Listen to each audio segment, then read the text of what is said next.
Well, I think it's very range bound because there's no good answer to that specific question. What is the story that could be sold in the market? Is it geopolitics?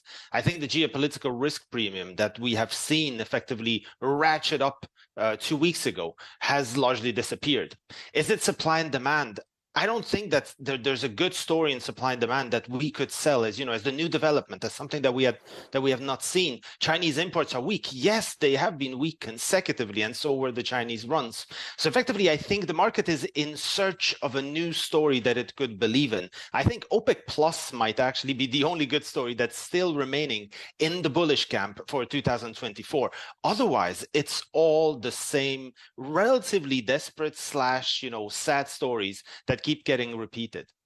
Oil markets in search of a new good story. I like that line. But let's stay with the geopolitics for a while. Obviously, we saw a big move to the downside last week on the back of the market pricing out fears that Israel would be hitting Iranian oil facilities. Can we completely price out that risk, you think? Absolutely not. I think there's two main scenarios that could develop. Scenario number one, the Israeli retaliation happens a couple of days before the US presidential election. Maybe to sway the US presidential election to the side that, would be more beneficial. Maybe to create some sort of, a buzz around the Middle Eastern story before the election takes place.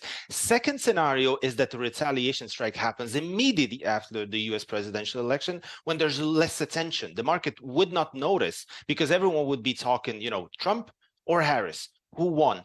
And maybe then the Middle Eastern escalation would not receive the same amount of attention.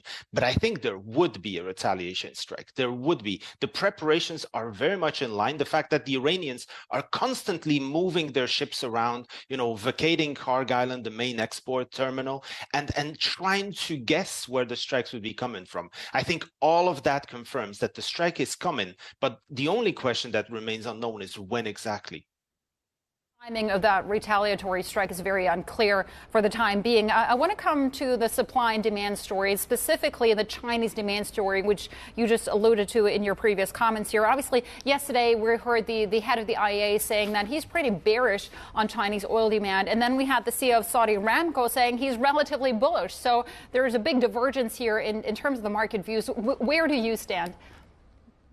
I stand more with the bears. Where the sentiment bears, right? If Chinese demand starts to stagnate for the next 2-3 years, it's not necessarily a bad thing. It's not declining per se. The problem is that it's not growing. And because the market has gotten so used to this, this beautiful drug on, you can always rely on China growing. Whatever the market situation, even in the worst COVID-19 years, China was still growing at a beautiful pace. Right now, when it's no longer happening, everyone is getting disappointed. I think the fact that even in October, November, the months when people kind of expected China to rebound, the summer was weak. Okay, the summer was weak. We take it. But the autumn, at least give us a nice optimistic autumn. Even the autumn months are not bringing any hope, really. Imports, they are range bound. The refinery runs, they don't show any pickup, and the margins are still squeezed. So it kind of seems as, more of the same for a protracted period of time, and that will depress the market. But ultimately, the key thing is, and that's this we should not forget, is that China is not declining. It has just reached a plateau, which it will keep, or the demand will stick at for the upcoming years, and that's just about it. Victor, final question to you. I'm just curious, how much more pressure will we see in terms of oil prices, specifically WTI, if Trump returns back to the White House? Because his motto is drill, baby, drill. Well, I think Trump is in the short term bullish for oil prices because the potential for some sort of a Middle Eastern escalation beyond what we see right now could potentially be bigger with Trump. Trump would also be much more stringent with Iran and sort of the sanctions that are already in place and will be in place. In the long term, Trump is the bearish candidate for oil prices because there's more supply, less regulations, less restrictions on anything. And if you have more supply, automatically your prices would also go lower because demand isn't really growing that strong. So it's completely the opposite from the two candidates. Harris, in the short term, it's bearish. In the long term, it's bullish because supply will get restricted, more regulations and everything. And Trump is the exact opposite. All right.